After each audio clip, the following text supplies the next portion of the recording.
الحمد لله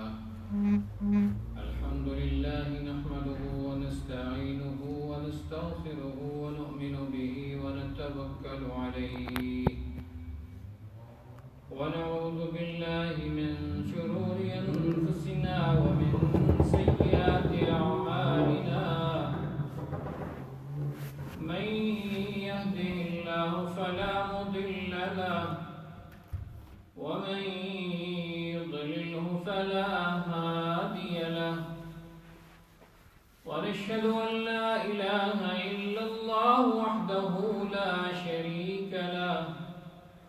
ونشهد أن سيدنا ومولانا محمدا عبده ورسوله أرسله بالحق بشيرا ونذيرا وداعيا إلى الله بإذنه وسراجا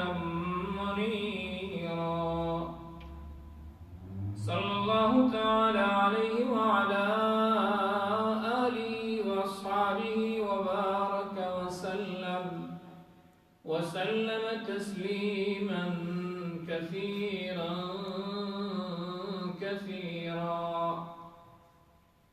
أما بعد فأعوذ بالله السميع العليم من الشيطان الرجيم بسم الله الرحمن الرحيم يريد الله بكم اليسر ولا يريد بكم العسر ولتكملوا العدة ولتكبروا الله على ما هداكم ولعلكم تشكرون وإذا سألك عبادي عني فإني قريب أجيب دعوة الداعي إذا دعاني فليستجيبوا لي وليؤمنوا بي لعلهم يرشدون صدق الله مولانا العظيم وصدق رسوله النبي الكريم ونحن على ذلك لمن الشاهدين والشاكرين والحمد لله رب العالمين اللهم صل على محمد وعلى آل محمد كما صليت على إبراهيم وعلى آل إبراهيم إنك حميد مجيد اللهم بارك على محمد وعلى آل محمد كما باركت على إبراهيم وعلى آل إبراهيم إنك حميد مجيد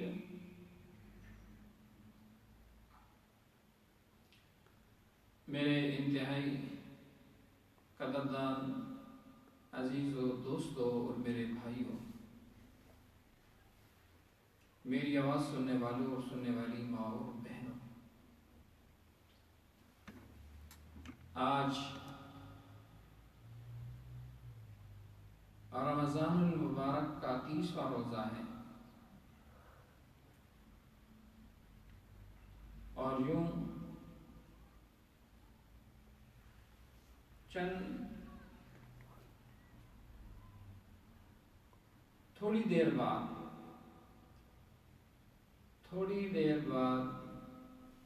رمضان المبارک اپنے اختتام کو پہنچ جائے گا، اور شوال غروب کے ساتھ ہی شوال کے آمد ہو جائے گی۔ رمضان المبارک اپنے ساتھ جو پیغام لے کے آیا تھا،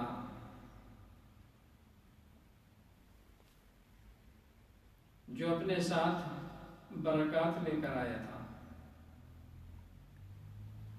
اس کا اختتام ہو جائے گا۔ رمضان اپنے ساتھ صبر لے کر آیا تھا، ہدایت کا سامان لے کر آیا تھا، اور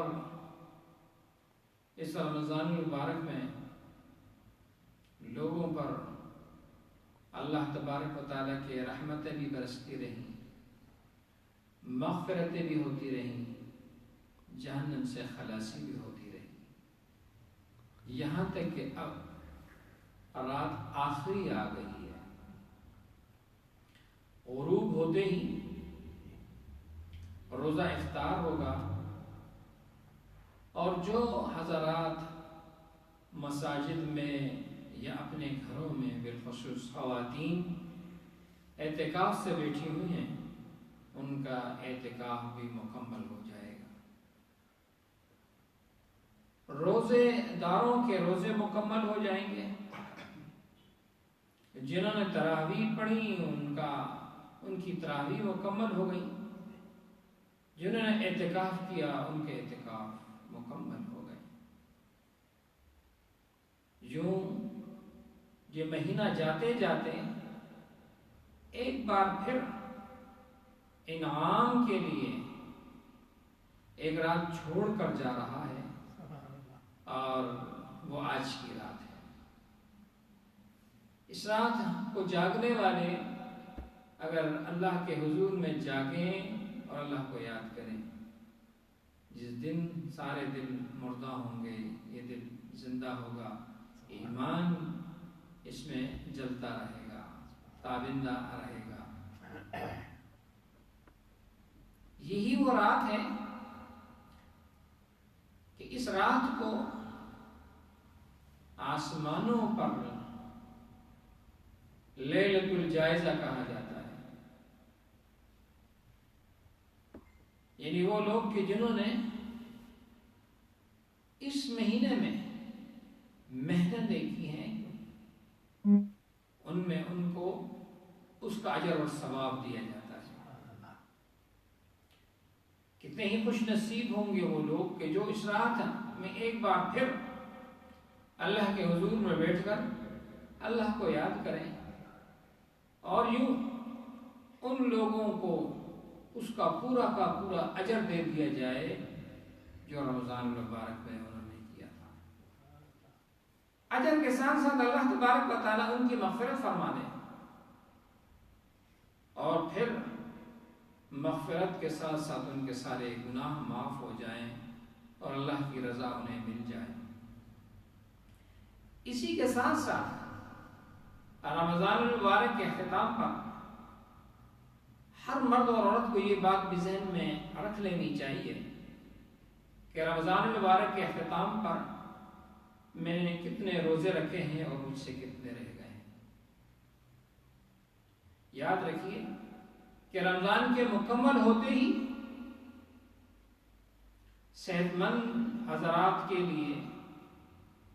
سب سے پہلی فرصت میں انہیں چاہیے کہ وہ اپنے قضا روزے مکمل کر لیں، تاکہ وہ نہ رہ جائیں۔ اسی طریقے سے جہاں رمضان المبارک اختتام کو آتا ہے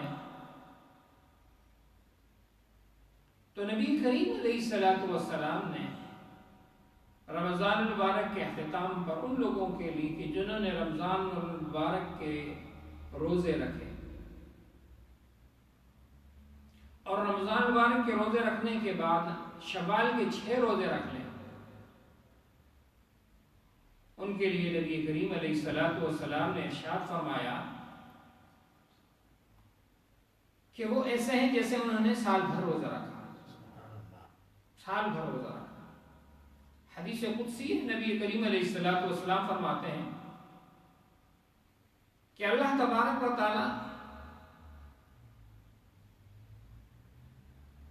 کا قرب حاصل کرنے کے لیے اللہ تبارک و تعالی فرماتے ہیں میرا بندہ جب میرا قرب حاصل کرتا ہے اور میرا قرب بندے کو اس کے فرائض کی ادائیگی کے ساتھ ملتا ہے،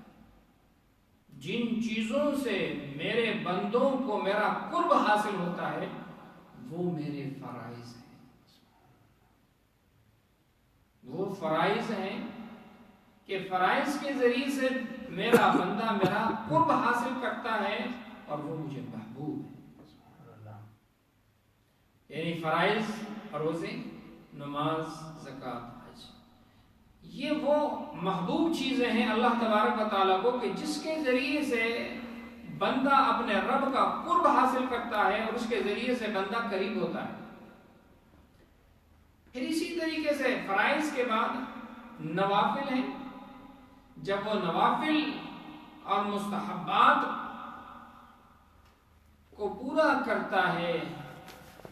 تو اللہ تبارک و تعالیٰ فرماتے ہیں کہ میرا بندہ مجھ سے قریب ہوتا چلا جاتا ہے، مجھ سے قریب ہوتا، یہاں تک کہ فرمایا کہ میں اپنے بندے سے محبت کرنے لگ جاتا ہوں. اسی لیے جہاں فرائض ہیں، فرائض کے اختتام پر نوافل ہیں اور نوافل کا اہتمام ہو. روزے رکھے ہیں تو کچھ مسنون روزے ہیں، ان کا اہتمام. جہاں اللہ تبارک و تعالیٰ نے زکوٰۃ مقرر کی ہے، صدقۃ الفطر مقرر کیا ہے، اس کی ادائیگی کے بعد سال بھر میں جب کبھی اسے موقع مل جائے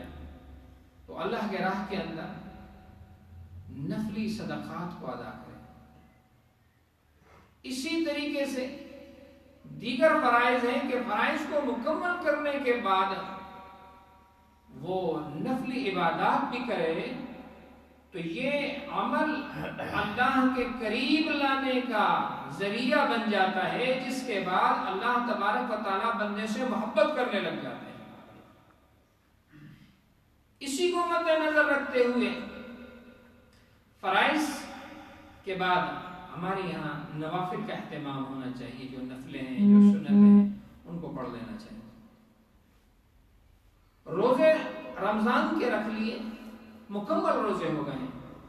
لیکن نبی کریم علیہ الصلوۃ والسلام نے فرمایا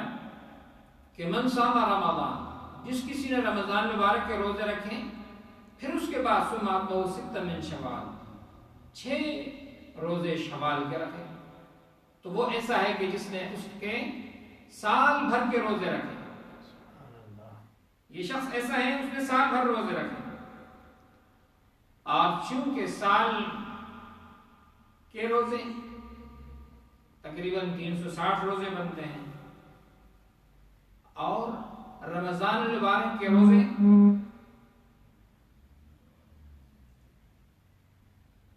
30 روزے بنتے ہیں، یہ کل 36 روزے بن گئے. ایک حدیث میں نبی کریم علیہ السلام، ابن ماجہ کی حدیث سے فرمایا نبی کریم علیہ السلام نے من صام 6 ایام بعد الفطر کانا کتمام السنہ، کانا تمام السنہ یا کانا کتمام السنہ من جاء بالحسنۃ فلہ عشر امثالها. جس کسی نے روزے رکھے 6 روزے فطر کے بعد، یعنی رمضان المبارک کے روزہ مکمل ہونے کے بعد 6 روزے رکھے، وہ ہے کہ اس نے پورے سال بھر کے روزے رکھے. پھر فرمایا جو اللہ کا قانون یہ ہے کہ جو کوئی ایک نیکی کرتا ہے اللہ تبارک و تعالیٰ ایک نیکی کے بدلے میں 10 نیکیاں دیتا ہے. وہ ہے کہ 30 اور 6 36 روزے رکھے اور 36 کو 10 پر اگر ضرب دیا جائے 10 گنا تو یہ 360 دنوں پر پھیل جاتے ہیں. یہی نہیں بلکہ اس کے حصول کے ساتھ ساتھ ایام بیس کے روزے بھی ہیں، وہ بھی اگر کوئی شخص ہر مہینے 13 14 15 روزہ رکھے تو گویا کہ ہر مہینے کے مہینے بھر کا روزوں کا ثواب اسے مل جائے، اور اگر ہمیشہ اسے رکھیں تو سال بھر کے روزوں کا ثواب اسے ملتا چلا جائے. اسی طریقے سے شوال کے 6 روزے جو ہیں یہ یکم شوال جو عید کا دن ہوتا ہے، نبی کریم علیہ الصلوۃ والسلام نے اس دن روزہ رکھنے سے منع فرمایا. نبی کریم علیہ الصلوۃ والسلام نے عید الفطر اور عید الاضحیٰ میں روزہ رکھنے سے منع فرمایا. اسی طریقے سے نبی کریم علیہ الصلوۃ والسلام نے ایام تشریق وہ عید الاضحیٰ کے بعد آنے والی 11ویں 12ویں اور 13ویں ان میں روزے رکھنے سے منع فرمایا، ماں سوا اس حاجی کے لیے کہ جس کے پاس اپنے حج کا جو دم شکر ہے وہ اس کے پاس موجود نہ ہو تو اس کو ان ایام میں روزے رکھنے کی اجازت ہے. اس سے یہ معلوم ہوا کہ عید کے دن روزہ رکھنے سے نبی کریم علیہ الصلوۃ والسلام نے منع فرمایا. اب رات گزرنے کے بعد یکم شوال ہے، یہ عید الفطر کا دن ہے. عید الفطر کو نبی کریم علیہ الصلوۃ والسلام ابھی ہجرت سے پہلے ہی نبی کریم علیہ الصلوۃ والسلام نے ہجرت سے پہلے 1 سال پہلے عید الفطر کی نماز ادا کی. جب نبی کریم علیہ الصلوۃ والسلام مدینے میں آئے تو مدینے کے لوگ 2 تہوار 2 خوشیوں کے دن منایا کرتے تھے، کھیل کود کیا کرتے تھے. حضرت انس فرماتے ہیں کہ ہم سے پوچھا نبی کریم علیہ الصلوۃ والسلام نے، ہم نے کہا کہ یہ 2 دن میں ہم کھیلتے ہیں کودتے ہیں. چنانچہ نبی کریم علیہ الصلوۃ والسلام نے فرمایا ان 2 دنوں سے بہتر دن اللہ تبارک و تعالیٰ تمہیں دیتے ہیں عید الفطر اور عید الاضحیٰ کا دن. عید الفطر کو فطر کہتے بھی اس لیے ہیں کہ اس دن افطار کیا جاتا ہے، کھایا جاتا ہے. عید کی رات گزارنے کے بعد، صبح نماز پڑھنے کے بعد اور عید کی نماز آنے سے پہلے کچھ کھا لیا جائے. نبی کریم علیہ الصلوۃ والسلام جب عید کی نماز کے لیے آیا کرتے تھے تو چند تاک عادت کھجوریں تناول فرما لیا کرتے تھے، کوئی چیزیں، تاکہ اس بات کا اظہار ہو جائے کہ آج افطار کا دن ہے، آج روزے کا دن نہیں ہے. اسی طریقے سے افطار یوم الفطر، عید الفطر ہی اس کو کہا جاتا ہے کہ یہ افطار کا دن ہے، یہ خوشی کا دن ہے، یہ کھانے پینے کا دن ہے. نبی کریم علیہ الصلوۃ والسلام نے اسے افطار اور عید الاضحیٰ میں قربانی کا دن ہے، وہ بھی کھانے اور پینے اور خوشی کا دن ہے. لہذا عید الاضحیٰ 10ویں 11ویں 12ویں 13ویں ان تینوں دنوں میں نبی کریم علیہ الصلوۃ والسلام نے فرمایا کہ تم گوشت کھاؤ، قربانی کا گوشت کھایا کرو. یہی وجہ ہے کہ نبی کریم علیہ الصلوۃ والسلام جب عید الفطر میں آیا کرتے تھے تو کچھ چیزیں تناول فرما کے آتے تھے. عید سے پہلے، عید کی نماز عیدگاہ جانے سے پہلے آپ صلی اللہ علیہ وسلم کچھ تناول فرماتے تھے. اور جب بڑی عید الاضحیٰ میں آیا کرتے تھے تو نبی کریم علیہ الصلوۃ والسلام کچھ کھائے پیے بغیر آ جایا کرتے تھے. چنانچہ اس عید کو جلدی ادا کر لینا چاہیے. اس میں تھوڑی سی تاخیر آ جاتی ہے، کچھ کھا لے پی لے تسلی کے ساتھ آ جائے.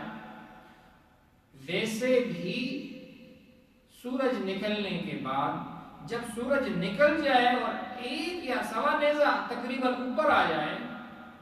تو عید کی نماز پڑھنی جائز ہو جاتی ہے.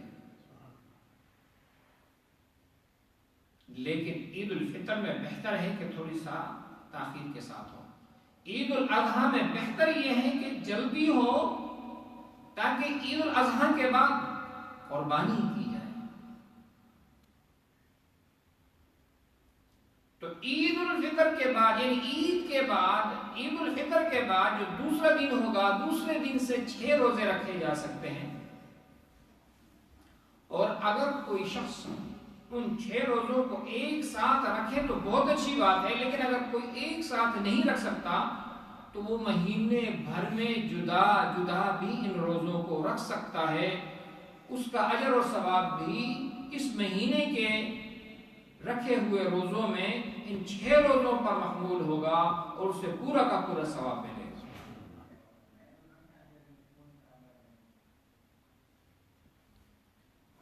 تو رمضان، اور اسی طریقے سے جن لوگوں سے روزے رہ گئے ہیں وہ بھی ان دنوں میں اگر روزہ رکھتے ہیں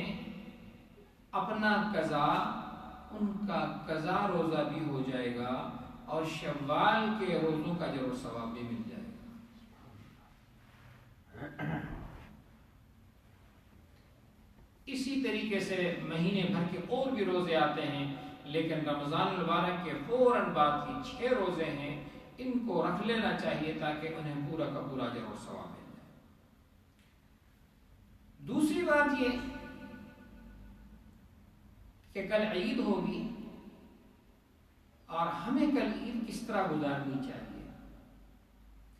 سب سے پہلی بات تو یہ ہے، اس وقت ہم سب کے لیے اللہ کے حضور کے اندر شکر بجا لانا چاہیے کہ جس نے ہمیں یہ موقع عطا کیا کہ رمضان مبارک کا مہینہ دیا اور ہم نے اہتمام کے ساتھ اللہ کی عبادت کی اور روزے رکھے اور اللہ کی بڑائی بیان کرنی چاہیے کہ اللہ تیرا شکر ہے۔ چونکہ ہمیشہ ہمارے یہاں معمول یہ رہا کہ عید کے دن لوگ مساجد کی طرف آتے تھے اور عید کی نمازوں کا اعلان ہوتا تھا۔ چونکہ اس مرتبہ ملک بھر میں لاک ڈاؤن ہے، سب کچھ بند کیا ہوا ہے اور حکومت کی طرف سے سخت پابندی ہے، اس لیے مسجد میں جس طرح پہلے معمول کے مطابق عید کی نماز اور عید کے اوقات، عید کی نماز کے اوقات کا اعلان کیا جاتا تھا، اس دفعہ ایسا کوئی اعلان نہیں کیا جا رہا۔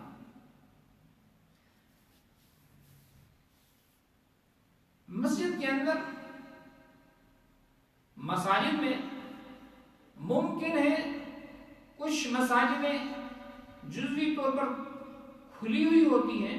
اور کچھ کلی طور پر بالکل بند ہوتی ہیں۔ جو جزوی طور پر کھلی ہوگی اس میں کچھ 3-4 آدمی نماز پڑھتے ہیں، اسی طریقے سے وہ بھی وہاں عید کر لیں گے، لیکن مساجدیں دیگر نمازیوں کے لیے بوجہ مجبوری اور قانون کو مد نظر رکھتے ہوئے بند رہیں گی۔ ہم تمام لوگوں کو اللہ کے حضور میں گڑ گڑانا چاہیے اور اللہ کو راضی کرنا چاہیے۔ اب اس سلسلے میں عید کی نماز کا اہتمام اگر ہم کریں تو کیسے کریں، کہاں کریں، اس سلسلے میں چند باتیں آپ حضرات کے سامنے میں پیش کر دیتا ہوں۔ اہل علم حضرات، میں وہی بات کہوں گا جو اہل علم حضرات کہتے ہیں۔ اہل علم حضرات ایک تو یہ کہتے ہیں کہ عید کی ایک علیحدہ شان ہے اور یہ بالکل اس سے کوئی انکار نہیں کرتا کہ عید کے لیے مساجدوں کو چھوڑ کر عیدگاہوں کی طرف آیا جاتا ہے اور ایک اظہار کیا جاتا ہے، خوشی کا اظہار کیا جاتا ہے۔ مرد بھی آ رہے ہیں، بچے بھی آ رہے ہیں، عورتیں بھی آ رہی ہیں اور ایک بڑی جگہ پر جمع ہو رہے ہیں اور ایک اذن عام کا سماں ہے، جو چاہے آ جائے، کسے روکا نہیں جا رہا، چونکہ وہ نہیں ہے، ہو نہیں سکتا۔ تو اہل علم حضرات یہ فرماتے ہیں کہ چونکہ لوگ پابند ہیں، اس پابندی کے پیش نظر جس طرح جمعہ جائز نہیں تھا، اسی طریقے سے عید کی نماز جائز نہیں ہے۔ وہ حضرات یہ کہتے ہیں کہ لوگ اپنے گھروں میں نوافل پڑھ لیں، 2 رکعت 4 رکعت، سورج نکلنے کے بعد جب سورج نکل جائے، نیزہ سوا نیزہ ہو جائے، اشراق اس کو کہتے ہیں، 2 رکعت اشراق کی پڑھ لی جائے، یا آگے چل کر 2-2.5 گھنٹے کے بعد چش کا وقت آ رہا ہے، 4 رکعتیں پڑھ لی جائیں اور اللہ سے معافی مانگی جائے۔ اہل علم کا ایک طبقہ تو یہ کہتا ہے، ایک اہل علم کا طبقہ کہتا ہے چونکہ یہ ایک ایسی کیفیت آ گئی ہے کہ اس میں مجبوری ہے، اور اس کو مد نظر رکھتے ہوئے شریعت کے اندر جہاں کہیں گنجائش موجود ہے اس پر عمل کر لیا جائے۔ اگر واقعتاً گھروں میں ایک گھر ہے، اس میں 4 بالغ مرد موجود ہیں، اور ان 4 بالغ مردوں میں کوئی شخص اتنا قرآن پڑھا ہوا ہے کہ وہ نماز پڑھا سکتا ہے، عید کی نماز پڑھا سکتا ہے اور خطبہ پڑھ سکتا ہے، ان کے لیے یہ گولڈن چانس ہے، بہترین چیز ہے کہ اہل علم کی اس بات پر عمل کر لیا جائے کہ گھر ہی میں وہ عید کی نماز پڑھ لیں۔ حقیقت جانے کے بسا اوقات ہم یہ کہتے ہیں کہ اختلاف اچھی چیز نہیں ہے، اختلاف کے اندر بہت سی صورتیں نظر آ رہی ہیں۔ یہ اختلاف کو مد نظر ہی رکھتے ہوئے میں آپ حضرات کو کہوں گا کہ جن کے ہاں، اور لازمی بات ہے جہاں کوئی نماز پڑھانے والا ہوگا وہ اس پر عمل کر لے گا کہ چلو میرے پیچھے میرے بیٹے ہیں، میرا بھائی ہے یا میرا والد ہے، ہم 4 بندے بن جاتے ہیں، اور 4 بندے بنتے ہوئے گھر ہی کے اندر ہمارے پاس جگہ موجود ہے، یہاں گھر میں سوشل ڈسٹنس کا خیال کرتے ہوئے ہم یہاں نماز پڑھ لیں گے تو بہت اچھی بات ہے، اور نماز آسان ہے، 2 رکعت نماز ہے، واجب ہے، اس نماز کو پڑھ لیجئے۔ 6 تکبیراتیں ہوتی ہیں، پہلے رکعت میں 3 تکبیریں ہیں، اور پھر دوسری رکعت میں 3 تکبیریں ہیں، سالہ سال ہم پڑھتے آئے ہیں۔ جو گھر میں، اسی لیے کہتے ہیں کہ دین کا اتنا علم ہر مسلمان پر جاننا ضروری ہے کہ جس کے ذریعے سے وہ اپنے دین پر عمل کر سکے۔ نماز اور نمازوں کی اتنا علم کہ جس سے وہ اپنی نماز ادا کر سکے۔ تو گھر کے اندر اگر اتنا علم رکھنے والا موجود ہے کہ اسے نماز پڑھانی آتی ہے اور وہ نماز پڑھا سکتا ہے، تو 3 بندے اس کے پیچھے اگر عید پڑھ لیں تو ان کی عید ہو جائے گی، اور یہ خطبہ پڑھ لیں تو اس طرح ان کی عید والا عمل گھر ہی میں پورا ہو جائے گا۔ اس میں کچھ شک نہیں ہے کہ وہاں اس نے عام کی وہ کیفیت نہیں ہے، لیکن گھر کے لوگ شامل ہو جائیں، اس لیے کہ اس وقت اس پر عمل کیے ہی نہیں جا سکتا، اور یوں عید کی نماز بن پڑھی ہوئی چلی جائے تو یہ بھی اچھا نہیں لگتا۔ لہذا علماء کی اس رائے سے فائدہ اٹھاتے ہوئے ہمیں گھر ہی میں نماز پڑھ لینا چاہیے، اور اس میں فائدہ یہ ہوگا کہ ہمیں کسی قسم کا قانون توڑنا نہیں پڑے گا، ورنہ اگر ہم قانون کو توڑیں گے تو یہ بھی ہمارے لیے اچھا نہیں ہے۔ قانون کا احترام کرنا بھی، ایک مسلمان پر قانون کا احترام کرنا بھی ضروری ہے، جبکہ یہاں ہمارے پاس اس کے مقابلے میں یہ صورت بھی موجود ہے، اور جو قانون ہمیں جس چیز سے روک رہا ہے وہ بھی ہمارے ہی لیے ہے، تو اس سے بہتر ہے کہ 4 اور 5 گھر کے جتنے بندے بھی ہوتے ہیں، جو 3 سے زیادہ ہیں گھر میں رہنے والے، اگر ایک گھر میں 10 بندے رہ رہے ہیں، جب وہ رہ سکتے ہیں تو وہ نماز ہی پڑھ سکتے ہیں۔ 8 بندے اگر گھر میں رہ سکتے ہیں تو وہ اس ڈسٹنس کا خیال کرتے ہوئے نماز بھی پڑھ سکتے ہیں، اسی طریقے سے وہ عید ادا کرتے ہیں۔ لیکن اگر یہ صورت ممکن نہیں ہے، 2 ہیں 3 ہیں، اور اس میں اور صورت یہ بھی ہے کہ اگر 3-4 مرد حضرات ہیں تو ان کی گھر میں جو خواتین ہیں وہ بھی اس میں شامل ہو جائیں، حالانکہ خواتین پر عید کی نماز نہیں ہے، حنفیہ کے نزدیک نہیں ہے، وہ بھی ان کے ساتھ شامل ہو جائیں گی اور انہیں بھی اجر مل جائے گا، تو گھر ہی میں اس پر عمل ہو جائے گا۔ لیکن اگر یہ صورت آسان یہ ہے کہ اگر یہ نہیں بن رہی تو ہمارے پاس دوسری صورت بھی موجود ہے، اور وہ کیا صورت ہے کہ ہم نفل پڑھیں۔ ویسے تو عید کی نماز سے پہلے گھر میں یا عیدگاہ میں نوافل پڑھنا جائز نہیں ہے، لیکن جب عید ہو ہی نہیں رہی تو پھر گھر ہی میں 2 رکعت نفل، اگر اول وقت میں پڑھتے ہیں تو 2 رکعت نفل پڑھ لیں اور اس کے بعد اللہ سے دعا کریں، یہی اللہ کے بارگاہ میں قبول ہو جائے گی۔ اور اگر تھوڑی سی تاخیر کے ساتھ پڑھتے ہیں تو 4 رکعت پڑھ لیں، گویا کہ ان کی یا تو اشراق کی یا چاش کی نماز بھی ہو جائے گی اور اللہ تبارک و تعالیٰ اس پر اجر بھی عطا فرمائیں گے۔ مجھے بھی ہر شخص کو، مرد اور عورت کو، رات کو بھی اور اس موقع پر جو بالخصوص عید کا دن ہے،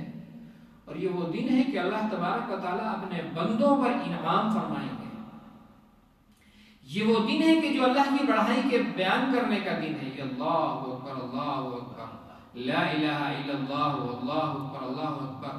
بیان کرنے کا، اس کی بڑائی بیان کرنے کا دن ہے۔ اللہ تبارک و تعالیٰ فرشتوں سے پوچھیں کہ خوشی خوشی کہ کیا جزا ہے جنہوں نے مزدوری پوری کر لی، تو فرشتے بھی کہیں گے کہ یا رب العالمین، جنہوں نے اپنی مزدوری پوری، جنہوں نے اپنا کام پورا کر لیا ہے، ان کو پوری کی پوری اجرت مل جائے۔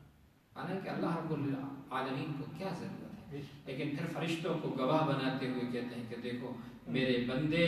اور میری بندیوں نے جو فریضہ میں نے ان پر مقرر کیا تھا وہ انہوں نے پورا کر دیا، اور پھر وہ مجھے میری طرف لپکتے ہوئے آتے ہیں، صدائیں دیتے ہوئے آتے ہیں اور مجھ سے معافی طلب کرتے ہیں، تو سنو میں نے ان کو معاف کر دیا۔ لہٰذا بڑی صورتیں رہ گئی ہیں۔ اگر مساجدیں بند ہیں تو اس کا اہتمام وہ لوگ جو گھر میں کثرت میں مرد ہیں اور ان میں کوئی شخص موجود ہے، وہ اس کے ساتھ مل کر عید کو پڑھ لیں، اہتمام کے ساتھ، دعاؤں کے ساتھ۔ یقیناً اللہ تبارک و تعالیٰ قبول فرمائیں گے، اس لیے کہ اہل علم کا ایک طبقہ اس کی اجازت بھی دے رہا ہے۔ اور اگر یہ نہیں ہے تو دوسری صورت بھی اس پہ بھی عمل ہو جائے گا، تو وہ لوگ بھی اللہ کے حضور کے اندر 2 رکعت یا 2 یا 4 رکعت نوافلیں پڑھ لیں اور اللہ کے حضور میں دعا کریں، تو یقیناً اللہ تبارک و تعالیٰ کی طرف سے ان پر رحم ہوگا، کرم ہوگا، اور اللہ تبارک و تعالیٰ اس عمل کو قبول فرمائیں گے۔ اسی طریقے سے ہمیں یہ بھی یاد رکھنا چاہیے کہ چونکہ عیدگاہوں کی طرف ہمارا آنا نہیں ہو رہا ہے، لیکن ہمیں عید کی نماز سے پہلے یا جو عید کی نماز نہیں پڑھ رہے ہیں انہیں چاہیے کہ وہ فی الفور اپنا صدقۃ الفطر ادا کریں، تاکہ وہ ان پر باقی نہ رہیں اور اس کا اجر اور ثواب انہیں مکمل مل جائے۔ وہ اپنی مساجدوں میں یا خود بھی کسی دوسرے ذرائع سے مستحق لوگوں کو پہنچا سکتے ہیں۔ جو ہمارے اس مسجد کے ساتھ تعلق رکھنے والے لوگ جو اس محلے کے ساتھ ہیں، وہ اپنے فطرانے کو مسجد کے ذمہ دار حضرات کو دے سکتے ہیں۔ جن کے پاس مسجد کا ٹائم ٹیبل موجود ہے، اس پر نمبر موجود ہے، ان سے وہ معلومات لے کر کے مساجد آ کر کے یا جو ذمہ دار حضرات مقرر کیے گئے ہیں ان کو وہ رقم پہنچا سکتے ہیں۔ آپ کی اس رقم کو مستحقین تک پہنچا دیا جائے گا، یوں ہی آپ کے لیے سہولت اس میں ہوگی، یا خود ہی آپ اس کی ذمہ داری خود اپنے رشتہ داروں پر مقرر کر دیجیے، تاکہ وہ آپ کی نماز سے پہلے آپ کے فطرانہ کو، صدقۃ الفطر کو مستحق لوگوں تک پہنچا دیں، اور اللہ تبارک و تعالیٰ یوں ہمارے روزے اور ہمارا صدقۃ الفطر اور ہماری عید کی عبادات اور عید کا دن اللہ تبارک و تعالیٰ قبول و منظور فرما لے۔ چونکہ عید کے دن ہوتا ہے اور ہمارے یہاں عید کے دن بڑوں کے ہاں جانا ہوتا ہے، خیر اس مرتبہ ہو یا نہ ہو، لیکن پھر بھی جو چھوٹے ہیں وہ اپنے بڑوں سے خود رابطہ کرنے کی کوشش کریں۔ اگر ملاقات کی صورت بنتی ہے تو اچھی بات ہے، لیکن اگر ملاقات کی کوئی صورت نہیں بنتی تو آپ خود ان سے فون کے ذریعے سے رابطہ کریں یا ویڈیو کال کے ذریعے سے ان سے رابطہ کریں. وہ بڑے ہیں، ہر چھوٹا بڑوں سے رابطہ کرنے کی کوشش کرے اور ہم بڑوں کی دعائیں لینے کی کوشش کریں. ہم سے ہمیشہ چھوٹے ہوتے ہیں، ان کی حق تلفیاں ہوتی ہیں، ہم ان سے معافیاں مانگیں. اور زندگی کا کوئی پتہ نہیں ہوتا، بڑے یا چھوٹے کسی کا بھی وقت اجل آ جائے، پھر بعد میں ہمیں پچھتانا پڑے اور ہم کہیں کہ فلانا مجھ سے خفا چلا گیا، کاش کہ میں اسے راضی کر لیتا، میں نے یوں کہہ دیا تھا، وہ مجھ سے ناراض تھا. وہ کہے کہ وہ فلاں وقت مجھے ملا تھا اور میری طرف اس نے توجہ نہیں کی. دل کے اندر کچھ کدورتیں بن جاتی ہیں. یہ وہ بہترین موقع ہوتا ہے اس ازالے کا کہ ہم اپنی دلوں سے اس نفرتوں کو نکالیں اور ایک دوسرے کو معاف کریں اور ایک دوسرے سے بخشش طلب کر لیں، اس لیے کہ اللہ کے حضور میں ہم جائیں تو ہمارے پاس یہ بوجھ نہ ہو کہ ہم اپنوں سے ناراض ہو کر آئے ہیں. اور ویسے بھی اگر جو ناراض ہو جائیں 3 دن سے زیادہ تو شریعت میں گنجائش ہی نہیں ہے. اور پھر ایسا شخص کہ جس کے اعمال اللہ کے حضور میں پیش کیے جائیں اور اللہ تبارک و تعالیٰ ان کے اعمال لینے سے انکار کرے، ہمیں اس سے بچنا چاہیے. لہٰذا کل عید کا دن ہے، ہمیں اسے اللہ کے حضور کے اندر خوب، جہاں ہم لباس اچھا پہنیں گے، جہاں ہمارا پوشاک اچھا ہوگا، جہاں ہم کھانے اچھا کھائیں گے، وہاں اللہ کا شکر بجا لائیں کہ اللہ عبادت بھی تیرے لیے کی تھی. آج اگر خوشی کا اظہار ہم اچھے کپڑے پہن کر رہے ہیں اور اچھا کھانا کھا کر رہے ہیں، یہ بھی آج کے اس دن کے ساتھ ہے کہ یہ جو الفطر ہے، یہ افطار کرنے کا دن ہے، یہ اچھے لباس پہننے کا دن ہے. اللہ تبارک و تعالیٰ رمضان المبارک کو ہمارے لیے قبول فرمائے، رات کو قبول فرمائے، روزے داروں کے روزوں کو قبول فرمائے، اور جن احباب نے اعتکاف کیے ہیں ان کے اعتکافوں کو قبول فرمائے. اور کل کا دن اللہ تبارک و تعالیٰ ہمارے لیے آسان بنائے. اللہ ہمیں کل کے دن میں کسی آزمائش میں نہ ڈالے. کسی مسلمان بھائی بہن کے لیے گھر میں یا گھر سے باہر، مسجد میں یا مسجد کی انتظامیہ کے لیے اللہ کوئی آزمائش نہ بنائے. سب کی اللہ حفاظت فرمائے اور سب کو قانون پر عمل کرنے والا بنائے اور سب کی حفاظت فرمائے. اور اللہ تبارک و تعالیٰ یہ وبا جو کرونا نام سے آئی ہوئی ہے، اللہ تبارک و تعالیٰ جلد از جلد اس سے دور فرمائے. تمام کے تمام لوگوں پر اللہ تبارک و تعالیٰ عافیت کا نزول فرمائے. اور اللہ تبارک و تعالیٰ ہمیں رمضان المبارک کی اس تکمیل کے بعد خوشیاں دے کر کے آئندہ رمضان المبارک میسر فرمائے. ہمارے جو احباب جا چکے ہیں اللہ ان کی بخشش اور مغفرت فرمائے. ہم میں سے جو بیمار ہیں انہیں شفا اور صحت اور تندرستی عطا فرما دے. جن کے گھروں میں اموات ہوں گی، کل کا دن ان کے لیے تھوڑا سا دکھی ضرور ہوگا، لیکن اللہ تبارک، یہ ساری چیزیں اللہ تبارک و تعالیٰ کی طرف سے آتی ہیں. اللہ تبارک و تعالیٰ انہیں اجر عطا فرمائے اور اللہ تبارک و تعالیٰ انہیں صبر بھی عطا فرمائے. اور اللہ تبارک و تعالیٰ ان کے جو مرحومین ہیں ان کے درجات کو بلند فرمائے. الحمدللہ رب العالمین والصلاة والسلام علی سید الانبیاء والمرسلین وعلی آلہ وصحبہ اجمعین. اللهم ربنا آتنا في الدنيا حسنة وفي الآخرة حسنة وقنا عذاب النار. ربنا اغفر لنا ولإخواننا الذين سبقونا بالإيمان ولا تجعل في قلوبنا غلا للذين آمنوا ربنا إنك رؤوف رحيم. یا رب العالمین، اس رمضان المبارک کو ہمارے لیے قبول فرما. یا اللہ، یہ رمضان المبارک اور اس قرآن کریم کی تلاوت کو ہمارے لیے قبول فرما. رمضان المبارک کے روزے رکھنے والوں کے روزوں کو قبول فرما، اور جنہوں نے رمضان المبارک کے شب و روز میں قرآن کریم کی تلاوت لفظاً کی ہے یا سماع کیا ہے، یا اللہ قبول فرما. در حقیقت یہ دونوں ہی اللہ کے حضور میں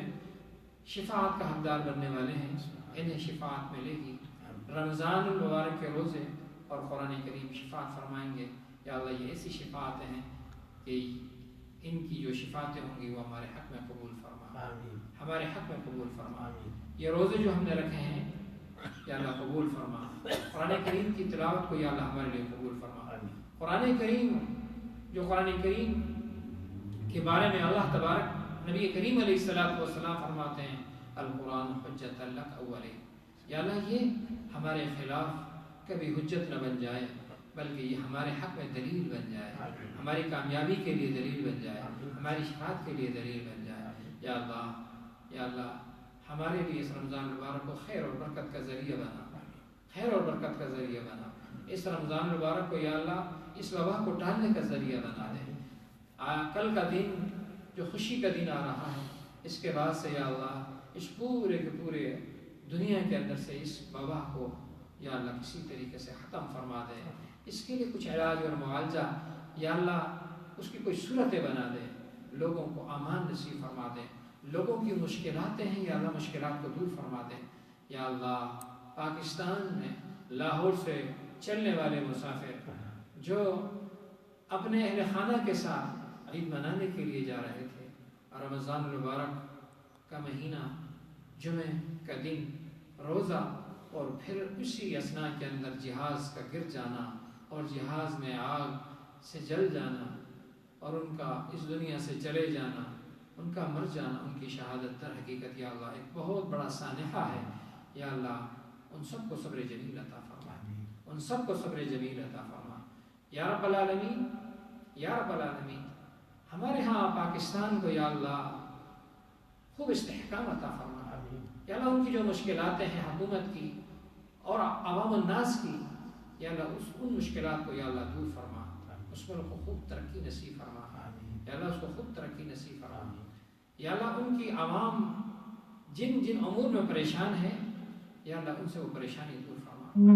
یا اللہ جو مشکلات ان کے لیے رمضان المبارک میں بنی رہی، یا اللہ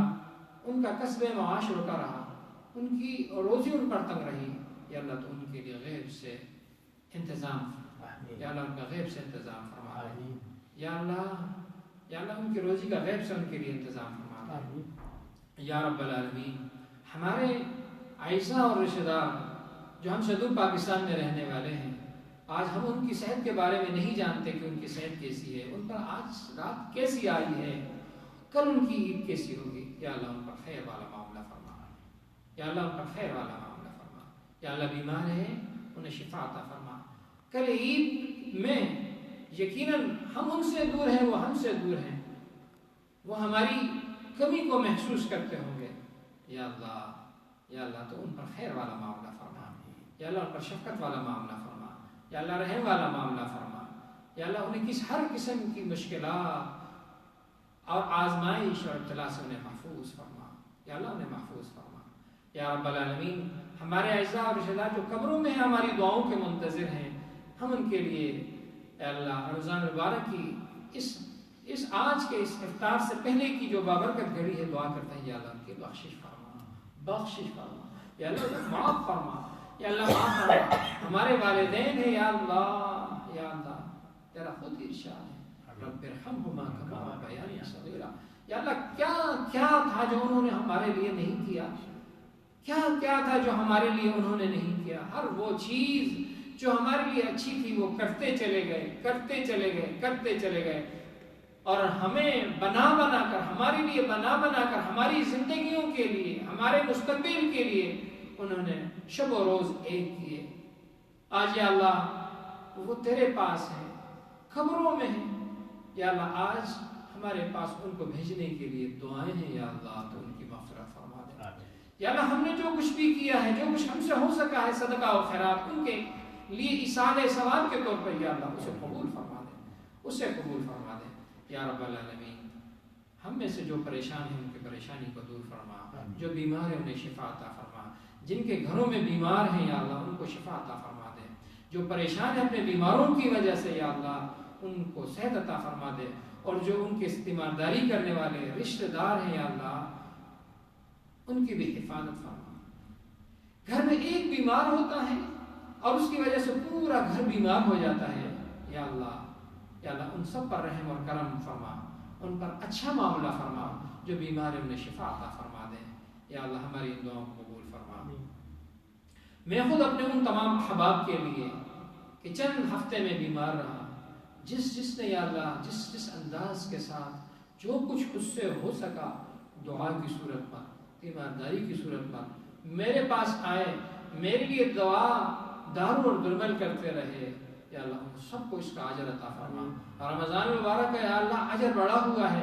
یا اللہ تو اپنی شان کے مطابق انہیں اجر عطا فرما۔ ایسے لوگ جو مرد ہیں یا عورتیں ہیں میرے لیے دعائیں کرتی رہی ہیں، یا اللہ تو ان کی دعاؤں کو تو نے قبول کیا، تو نے مجھے صحت دی، یا اللہ اس پر ان کو اجر عطا فرما، یا اللہ ان کو اجر عطا فرما، یا اللہ انہیں خوب خوب اجر عطا فرما، یا اللہ میری دعاؤں کو قبول فرما دے، یا اللہ میری دعاؤں کو قبول فرما دے۔ ہمارے مسجد کے جو متعلقین احباب ہیں یا اللہ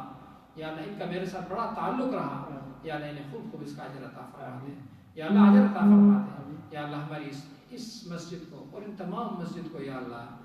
دوبارہ سے یا اللہ ان کے کھلنے کے کچھ انتظامات فرما دے، یا اللہ جو لوگ جنہوں نے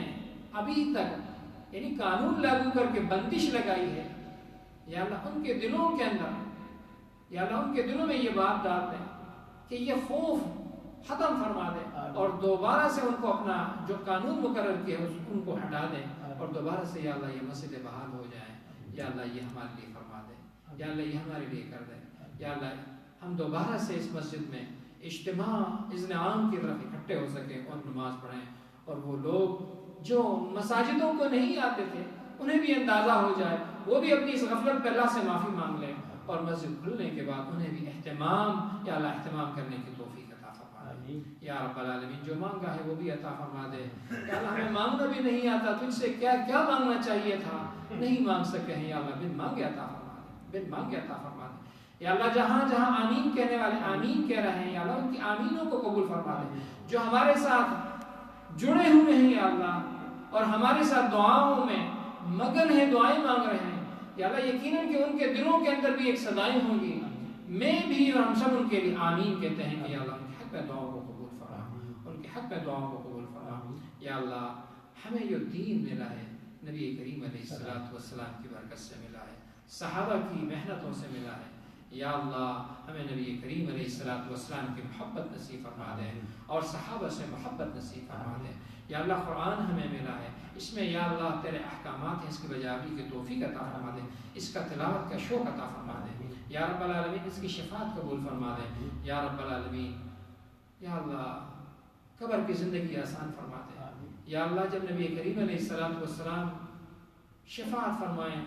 تو ہمیں ان لوگوں میں شامل فرما دے، یا اللہ جب نبی کریم علیہ السلام حوض کوثر پہ ہیں ہمیں ان لوگوں میں بھی شامل فرما دے کہ آپ صلی اللہ علیہ وسلم کے دست مبارک سے دست اقدس سے ہمیں یا اللہ حوض کوثر سے شرابور کر دیا جائے، یا اللہ ہمیں حوض کوثر سے نبی کریم علیہ السلام کے دست مبارک سے حوض کوثر کا جام مل جائے، ان لوگوں میں شامل فرما دے، جنتیوں میں شامل فرما دے، جنت میں اعلیٰ سے اعلیٰ مقام یا اللہ جو تو نے مرتب کیا ہوا ان لوگوں میں شامل فرما دے اور اپنا لکھا عطا فرما دے، یا اللہ ہماری جو آخری باقی جو زندگی ہے نہ جانے گھنٹوں کی ہے، رات کی ہے، دنوں کی ہے، مہینوں کی ہے، سال کی ہے، لیکن یا اللہ اس میں برکت عطا فرما دے، ایسے امور کرنے کی توفیق عطا فرما دے کہ جس سے تیری ہی رضا ہو اور تیرے حبیب کے عمل ہو جس سے تو خوش ہوتا ہو، ایسے تمام امور سے یا اللہ ہماری حفاظت فرما دے کہ جس سے تیرا غضب اور تیرا غصہ ہو اور تیرے حبیب کی ناراضگی ہو، یا اللہ ہمیں اس سے محفوظ فرما لے، ہمیں اس سے محفوظ فرما لے، ہماری دعاؤں کو قبول فرما لے۔ ربنا آتنا فی الدنیا حسنہ وفی الآخرۃ حسنہ وقنا عذاب النار۔ ہماری مسجد کے لیے شب بھر دن بھر جو لوگ محنت کرتے رہے، یا اللہ ان کی کاوشوں کو بھی قبول فرما، انہیں خوب خوب اجر عطا فرما، یا اللہ ان کے گھروں کو بھی منور فرما، ان کے گھروں کو بھی منور فرما، انہوں نے تیرے گھر کو یا اللہ انہوں نے تیرے گھر کو منور کر کے رکھا ہے، صاف ستھرا کر کے رکھا ہے، ان کے گھروں کو بھی منور فرما، اور یا اللہ پھر قبر کی تاریخ رات ہوگی، یا اللہ ہمیں بھی اور ان کو بھی جو مسجدوں کو آباد کرنے والے ہیں ان کی قبروں کو بھی منور فرما، وصلی اللہ تعالی علی سیدنا